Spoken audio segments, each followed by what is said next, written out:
Nový rok často neprináša len nové začiatky. Prináša aj vetu, ktorú si veľa z nás potichu hovorí. Nemám na nič čas. Nevždy to znamená, že máš plný diár, ani to, že robíš niečo zlé. Často to znamená niečo oveľa jednoduchšie. Napríklad, že nemáš kde vypnúť bez vyčitiek. Že všetko, čo robíš pre seba, musí mať dôvod, cieľ alebo výsledok. A keď na to nemáš energiu, radšej neurobíš nič.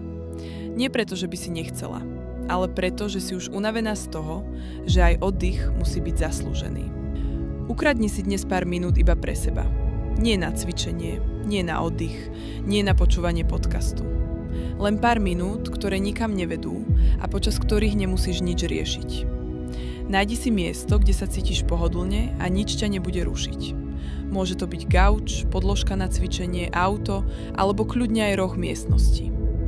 Zavri oči a len chvíľu pozoruj prúd svojich myšlienok, bez toho, aby si ich hodnotila. Jedna otázka pre seba. Čo by sa v mojom živote zmenilo, keby som si dovolila každý deň chvíľu pre seba bez cieľa? Rok pre seba nevznikol preto, aby si do života pridala ďalšiu povinnosť. Je to priestor, do ktorého môžeš prísť aj vtedy, keď nemáš čas, energiu ani plán. Viac na akademiakrasy.sk.